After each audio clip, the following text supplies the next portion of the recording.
Enjoy the badge though. A brother says, after having intimate relations with my wife, do we have to change our bed sheets each time and wash them?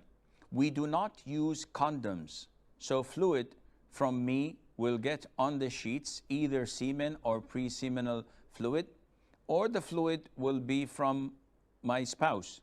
I read on Islam Q&A that if madhi is on the sheets, it is junub. But if it's many, it is not. But doesn't madhi always come out before many? Please clarify. This issue is an issue of dispute since long time.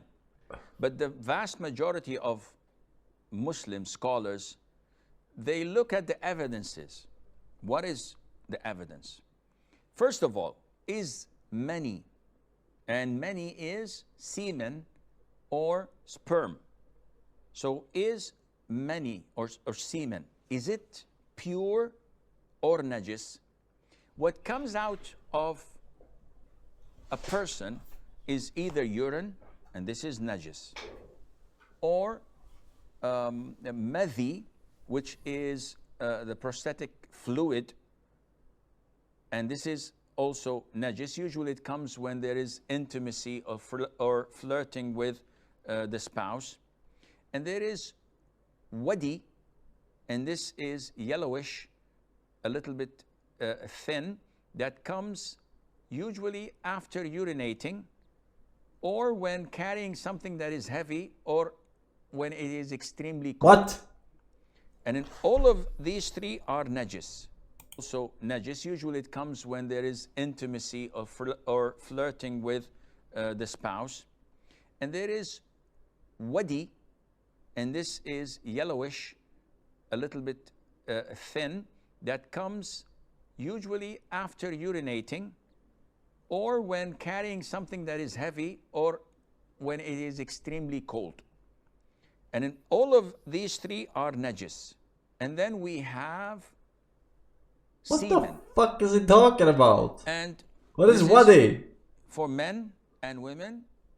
However, women have something extra, which is the Carrying something heavy? vaginal discharge, which is an issue of dispute. In the most authentic opinion is that it is not najis and it does not nullify wudu.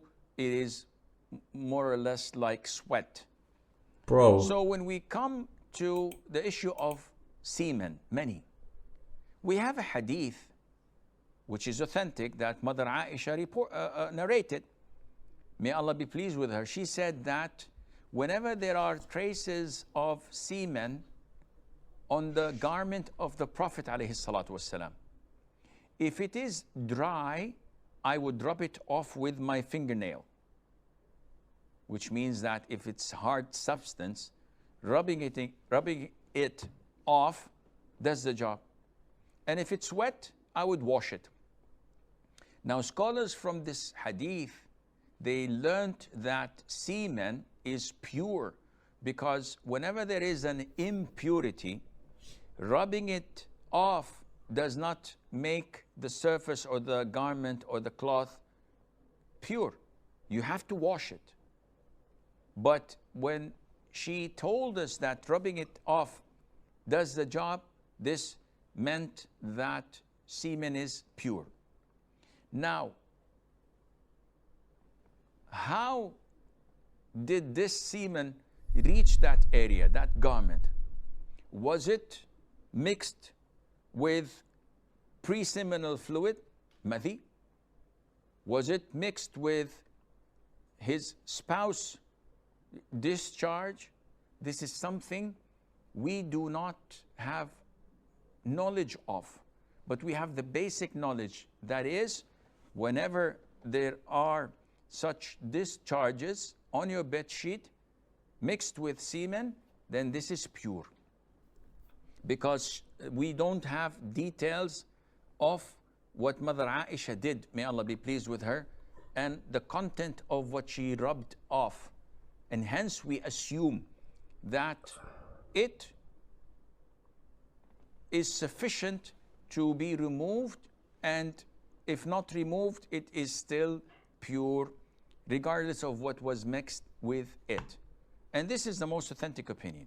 So whether you have it on your bed sheet, whether you have it on your clothes, it is pure.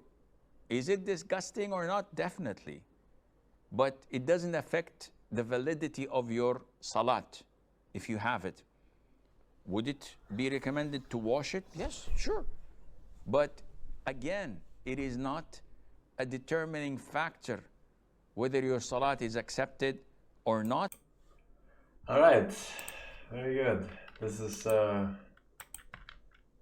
why we don't clarify shit on this channel, right? TMI, Patrick, David Prime sub, Enrique, Tamina, and T Brawl, 94 months. Welcome back. All right. No further links, Your Honor. We're fucking good.